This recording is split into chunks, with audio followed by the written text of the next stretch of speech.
한국의 손재주와 창의성은 과거부터 유명했습니다. 인구와 국토가 적은데도 불구하고 세계를 놀라게 하는 인물들이 유독 한국에서 계속 나오는 것만 봐도 알 수 있습니다. 이런 한국인들의 저력이 IT 업계에서 다시 한번 증명되고 있습니다. 최근 미국의 인텔을 누르고 삼성전자가 세계 반도체 1위를 차지한 것입니다. 그리고 삼성전자와 인텔 뒤로는 SK하이닉스가 3위에 위치하게 되었습니다. 이로써 한국산 반도체가 세계 시장의 28%를 차지하게 되면서 반도체 강국이라 평가받던 대만과의 격차를 다시 한번 벌리게 되었습니다. 심지어 미국이 대만을 포기하고 있다는 보도가 나오는 가운데 미국 바이든 대통령이 미국 서열 3위인 낸시 펠로시 하원 의장의 대만 방문을 막아세우며 대만 대신 한국에 방문하라는 의사를 전달했습니다. 이에 펠로시 의장은 8월 중으로 한국에 방문할 예정이라고 알려졌습니다. 펠로시 의장은 한국을 방문해 한미 간 첨단 기술 교류와 경제안보 협력 등 다양한 논의를 하게 될 것으로 예상됩니다. 하지만 미국 서열 3위의 대만 방문이라는 초유의 이벤트를 놓친 대만에서는 미국이 대만과 대만의 기술을 포기하고 과거 자신들과의 계약을 모두 한국이 가져가는 것이 아니냐며 격양된 반응이 나오고 있습니다. 게다가 젠사키 백악관 대변인은 최근 통과를 앞둔 미국의 반도체 지원법을 통해 추후 중국에 투자하는 기업들의 지원을 모두 끊겠다고 발표했습니다. 며칠 전 대만의 폭스콘이 중국의 대표적인 반도체 기업인 청하유니그룹에 1조 원가량의 기밀 투자를 진행한 사실이 알려졌고, 대만 TSMC마저 중국 내 반도체 공장을 신설하려다 미국의 반대에 부딪힌 사례가 있기에 대만 반도체 기업들은 현재 미국의 행보와 자신들의 잘못된 판단 때문에 수십조 원가량의 지원금을 받지 못할까봐 전전긍긍하고 있는 상황입니다. 반면 업계 관계자들은 한국의 반도체 기업들이 미국의 반도체 지원금 65조 원가량을 독식할 것이라고 전망 중인데요. 반도체는 컴퓨터, 핸드폰과 같은 일상적인 기기부터 의료기기, 군수품, 첨단 과학의 최고봉인 우주 왕복선에 이르기까지 그 사용 분야가 광범위합니다. 미래의 먹거리라 예상되는 AI 분야는 당연히 말할 필요도 없이 반도체가 필수적입니다. 물론 미국에게도 반도체는 반드시 확보해야 할 대상입니다. 코로나로 격리 중인 바이든 대통령은 악화된 건강 상황에도 불구하고 최태원 SK 회장과의 면담을 강행했습니다. 그리고 이 면담의 일부를 언론에 공개하고 SK가 반도체 공장을 미국에 투자해 주어 감사하다고 밝히며 친분을 과시했습니다.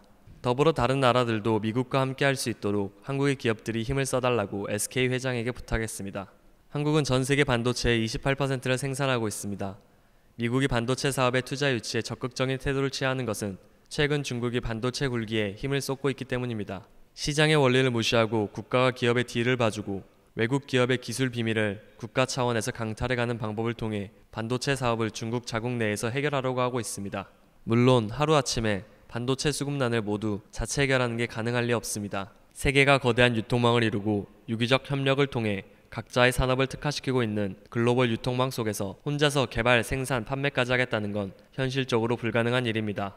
결국 중국은 2020년부터 지금까지 계속해서 반도체 공급 부족에 시달리고 있습니다. 중국 정부가 뒤를 봐주고 있다고 알려진 기업인 샤오미가 최근 성장 부진을 겪고 있는 것도 이 같은 이유 때문입니다. 때문에 중국은 이를 타개하기 위해서 국가펀드 대기금을 통해 60조 원가량을 마련하고 기업들을 지원해 왔습니다.